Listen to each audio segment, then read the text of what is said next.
Hello बच्चों, let's read this question. So this question says the amount of work done in adiabatic expansion from temperature T to T1 is, ठीक है। T से T1 में आपको क्या बताना है, अमाउंट ऑफ वर्क डन बताना है in case of adiabatic expansion.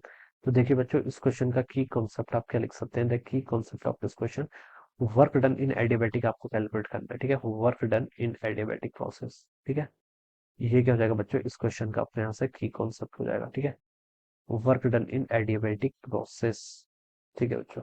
तो देखिए बच्चों, from the first law of thermodynamics we know that delta Q किसके इक्वल होता है, आपका delta U change in internal energy plus work done delta W के इक्वल हो जाएगा, ठीक है। तो यहाँ से वर्क डन देखिए कितना हो जाएगा, डेल्टा डब्ल्यू हो जाएगा यहाँ से आपका delta Q minus delta U के इक्वल हो जाएगा, ठीक है। अब एडियाबेटिक प्रोसेस के देखिए, एडियाबेटिक प्रोसेस में आपका डेल्टा क्यू जीरो के इक्वल होता है, यानी कि सिस्टम सराउंडिंग के साथ आपके हीट एक्सचेंज नहीं करता है, ठीक है। ये किसके लिए होता है, this result is true for the adiabatic process, ये आपकी एडियाबेटिक प्रोसेस के लिए क्या है, आपका रिजल्ट ये ट्रू है, ठीक है। अब बच्चों देखिए, इस वैल्यू को अगर मैं यहाँ पर पुट करूँ तो डेल्टा डब्ल्यू यहाँ से आपका माइनस डेल्टा यू के इक्वल आ जाएगा, ठीक है।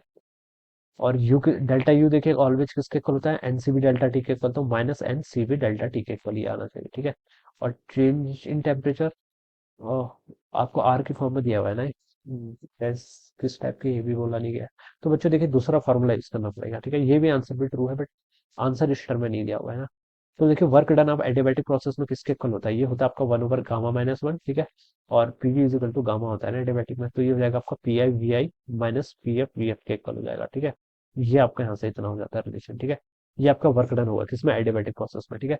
और यहाँ पर से देखिए आप क्या लिख सकते हैं, one over gamma minus one, इस टर्म को ऐसे रहने दीजिए, ठीक है। और यहाँ पर से देखिए आप पीवी इज इक्वल टू, देखिए आइडल गैस के लिए एज्यूम करेंगे से एनआरटी के इक्वल होता है, ठीक है। वन मोल एज्यूम करेंगे तो पीवी की वैल्यू आरटी के इक्वल होगी। क्वेश्चन में देखिए एन की कोई हिंट नहीं दे रखी है, यानी कि वन मोल्स के लिए रिजल्ट बताना है, ठीक है। तो पी आई वी आई को हम यहाँ से क्या लिख सकते हैं, आर टी आई आर, ठीक है। यहाँ पर आपका टी इनिशियल माइनस कितना हो जाएगा, आपका टी फाइनल हो जाएगा, ठीक है। ये आ जाएगा यहाँ से, देखिए इसको आप लिखेंगे तो R divided by gamma minus one, ठीक है। गामा की टर्म में तो आंसर दिए हुए हैं, ठीक है। टी इनिशियल, इनिशियल टेम्परेचर कितना था देखिए, टी से टी वन की तरफ गया, तो इनिशियल तो टी है, फाइनल कितना है टी वन, ठीक है।